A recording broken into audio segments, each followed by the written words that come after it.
মনির, আপনি যেখানে আছেন সেখানকার কি অবস্থা দেখছেন, আর শিক্ষার্থীরা আজকে কি বলছেন?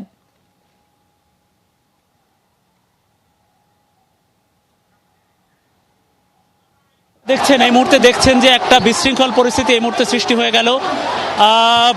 বিভিন্ন প্রান্ত দিয়ে শিক্ষার্থীরা এসে পুলিশের একটা কড়া নিরাপত্তা ছিল, ব্যারিকেড ছিল এই জায়গাতে, গুলিস্তান মোড়ের যে অংশে, সেইখানে আর এক অংশ দিয়ে শিক্ষার্থীরা এসে এই জায়গাটি একেবারে আবার সেই ব্যারিকেডটা ভেঙে ভেতরে যাওয়ার চেষ্টা করা হচ্ছে। ব্যারিকেডটা ভেঙে ভেতরে যাওয়ার চেষ্টা, সেটা পুলিশের প্রথম একটা ব্যারিকেড ছিল এখানে, সেটা ভেঙে ভেতরে চলে গেছে শিক্ষার্থীরা। এখন আরেকটি ঠিক পাশে একটি জায়গায় পুলিশ, আপনি ইতিমধ্যে দেখেছেন যে পুলিশ পাশে একটি জায়গায় গিয়ে আবারও ব্যারিকেড দিল, এবং শিক্ষার্থীদের সাথে একটু আগে কিন্তু কথা হচ্ছিল যে কারা যাবেন, কোন পর্যায়ে যাবেন, বা হচ্ছে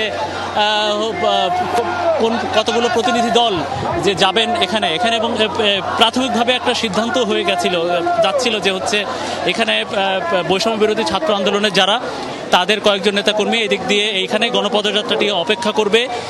এক পক্ষ গিয়ে বা কয়েকটা প্রতিনিধি দল তারা গিয়ে রাষ্ট্রপতি বরাবর বঙ্গভবনের প্রধান ফটকে তারা স্মারকলিপিটা দিয়ে এখান থেকে তারা আবার পদযাত্রা নিয়ে হয়তো ঢাকা বিশ্ববিদ্যালয় ক্যাম্পাসে ফেরত যাবে। কিন্তু আমরা একটু আগে দেখলাম যে সেই আলাপ আলোচনা চলতে চলতে আবারও একটা পরিস্থিতি তৈরি হলো যে শিক্ষার্থীরা এক দফা বা সকাল আজকে 12টার পর থেকে যে কয়েক দফা যে পুলিশের ব্যারিকেড ভাঙা হয়েছে, ভেঙে ভেতরে ঢোকা হয়েছে।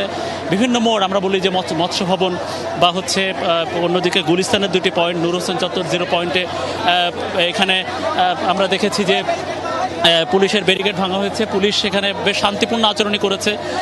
এখন পর্যন্ত তাদেরকে বুঝিয়ে যাচ্ছে যে এইখানেই গণপদযাত্রাটি শেষ হোক, একটা প্রতিনিধি দল গিয়ে বা বঙ্গভবনে আসলে তারা স্মারকলিপি দিয়ে আসুক। কিন্তু শিক্ষার্থীরা বা হচ্ছে কর্মীরা, এখানে আন্দোলনের কর্মীরা, তারা এখানে এগোতে চাইছেন বঙ্গভবনের দিকে। কিন্তু এতটুক নিশ্চিতভাবে বলা যাচ্ছে যে পুলিশ কর্মকর্তারা আমাদের জানিয়েছেন যে এই পয়েন্টটা পার হতে দিবেন না শিক্ষার্থীদের, এই পয়েন্টটা পার হতেও দেয়া হবে না শিক্ষার্থীদের। এই যখন একটা অচল অবস্থা তৈরি হয়েছে, এখানে যান চলাচল একেবারে বন্ধ হয়ে গেছে। আশপাশের পুলিশের রমনা বিভাগ এবং মতিঝিল বিভাগ, দুই বিভাগের অনেক পুলিশ এখানে অবস্থান নিয়েছে। জল কামান, সাজোয়া যান, এপিসি